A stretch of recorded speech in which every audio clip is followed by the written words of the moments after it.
All right, we're back. I don't know, somehow, for some reason, the internet in here I don't think is the greatest in the world, so sometimes I think that's what happens. But now you bring it up. When I needed you to bring it up earlier, now you bring it up.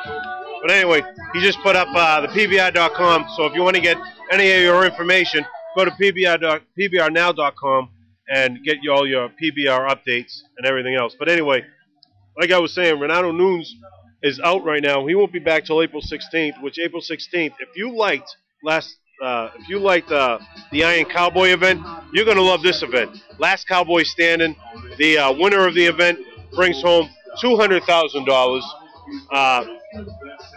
If you like Cowboys against Cowboys, doesn't matter if they ride the bulls or not, it's just one-on-one, head-to-head, riding Cowboy against Cowboy. You're going to like this event, April 16th, which is Last Cowboy Standing. It's over at Mandalay Bay over in Las Vegas.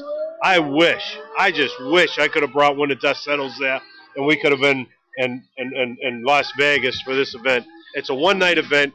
It's going to be unbelievable.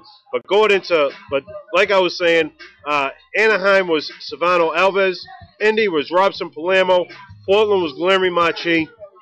Oklahoma City, Paulo Lima. Paulo Lima is out right now.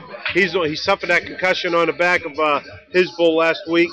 The Iron Cowboy is actually Kobe Yates. He's the only non-Brazilian to win an event. Mm-hmm. But, that was just one of the special events. Right. The events that actually count towards the points. St. Louis, we got back into it. And Guilherme Marchi, who ended up being the only bull rider to win 2 events in the PBR so far this season, went St. Louis until this happened. This to be a great matchup. I'm a big fan of Robson Palermo.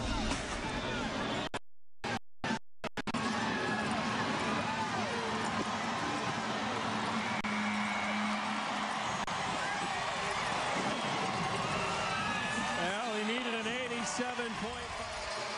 Only the second 90-point ride of the weekend. This guy is so impressive. To me, this guy has world champion written all over him, and we've seen him battle some kind of injury, it seems like, every time we turn around. But we talk about the mechanics of bull riding and the toughness. This to be a great matchup. I'm a big fan of Robson Palermo.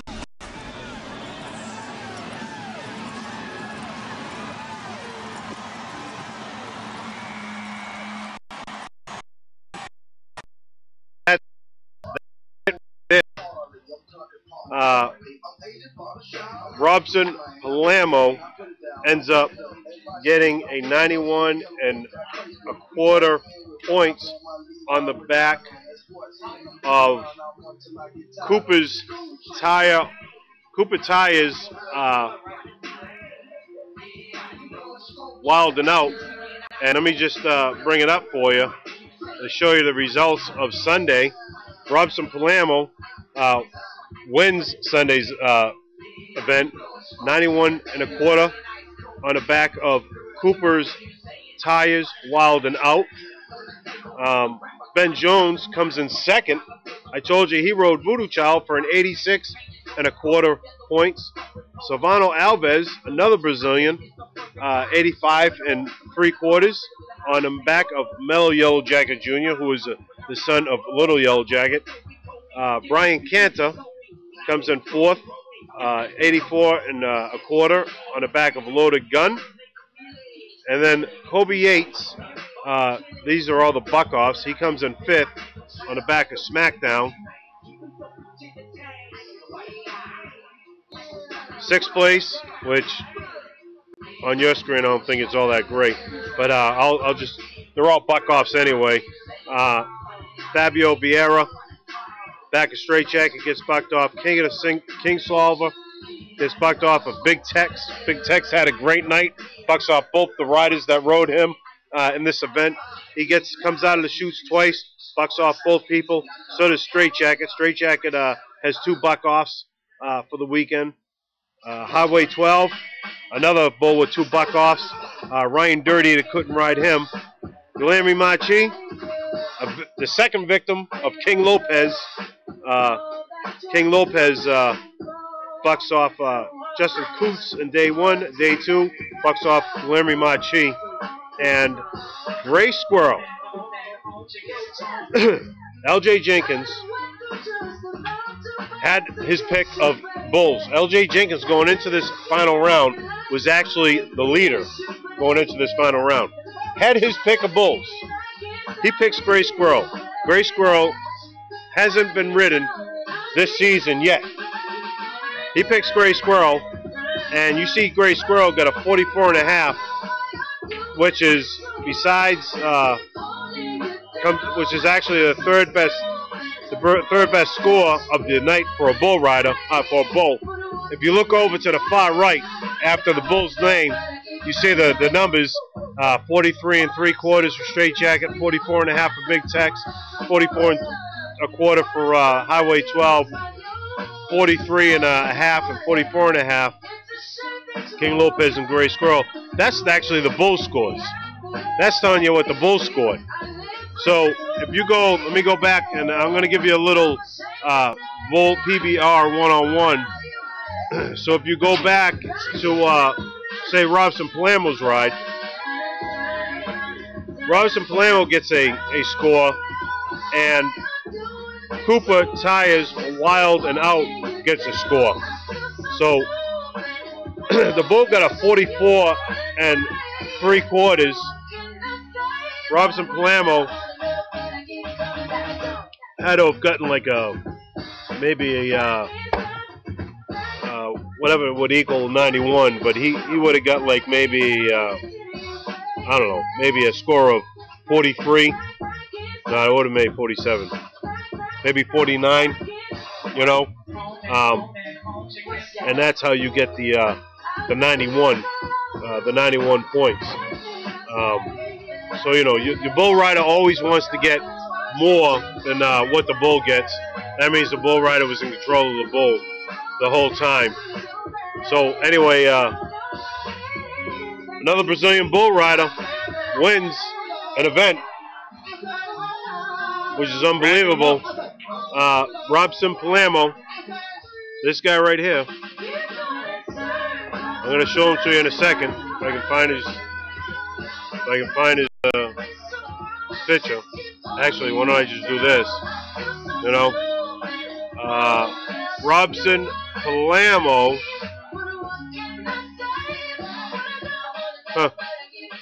Can't find a Palamo picture. Oh, here it is. Robson Palamo ends up being the winner of the Chicago Invitational. And when I thought it was going to come down to two bull riders, which was these two guys, Valderon de Oliveira and this guy right here, Austin Meyer, it ends up being Robson Palamo who ends up coming out on top, and he ends up winning the event. So we like to congratulate Robson Palamo for winning the event, and it was a great job coming off of broken ribs himself. He's coming off an injury of broken ribs. So we like to congratulate Robson Palamo for winning. So it makes the standings look like this right now. Valderon de Oliveira is still leading the PBR after 9 events.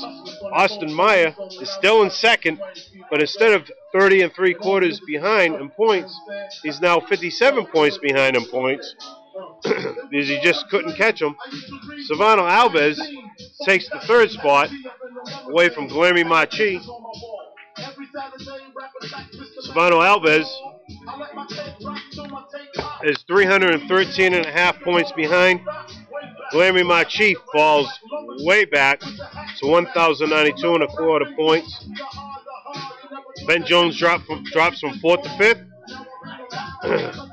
Shane Proctor, right about where he was. J.P. Mooney, Dustin Elliott. Robson Palamo moves up to 9th spot with the win today. L.J. Jenkins, who's the guy that's actually cut off in the bottom. L.J. Jenkins is your number 10 bull rider right now. And that's the way they're sitting right now after the Chicago Invitational at the United Center in Chicago. That's the way it is. That's your standings. Valderon de Oliveira still on top. Now, if you look at it real quick, you'll see the riding percentage. You got to ride your bulls. That's all it comes down to. And, you know, I mean, the guys with the two highest riding percentages right now happen to be Brazilian bull riders. One's a number 1 and one's a number 9. Valderon de Oliveira rode 73.3% of their bulls. Robson Palermo rode 73.3% of his bulls. But Robson Palermo was riding his bulls at a later time, or he'd probably be tied for first place. Austin Maya, who isn't doing that bad, he's riding 66.7% of his bulls. But Austin Maya came on maybe the second event is when he started coming on. So, I mean, you know, it comes down to you got to ride your bulls. And you got to get fairly good scores on your bulls, which means maybe take a little bit of a chance, you know, on the back of one of these bulls. Kind of like what Wesley Lorenzo did, and unfortunately didn't work out for him. So I just want to let you know, I want to show you how it all ended. This is how the Chicago Invitational ended. Number 1 bull rider, Robson Palermo.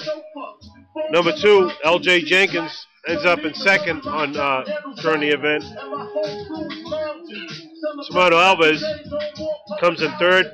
Ben Jones, with broken ribs and all, comes in fourth. Brian Cantor, fifth. The guy that didn't even compete in Sunday, Wesley Lorenzo, comes in sixth place. Not bad.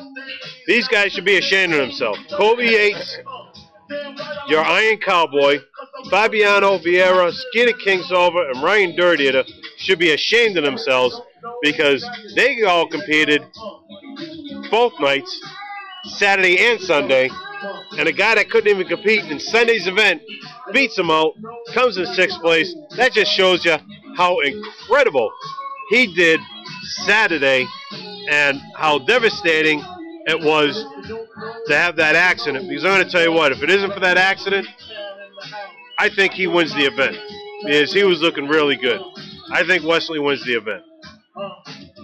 I don't know if anybody saw the event. If you saw the event, you noticed that there was a white. The dirt was white. Yes, the dirt was white. It wasn't the typical dirt color. It was white dirt. It wasn't your TV set. You know, sometimes, you know, the PBR, they get dirt from wherever they're going to be at, and sometimes, you know, you just don't have control over it, and that's just what comes out. You know, it could have a high sand content in it, right? You know, not enough clay, you know, and it's more sand. I noticed that the bullfighters were wearing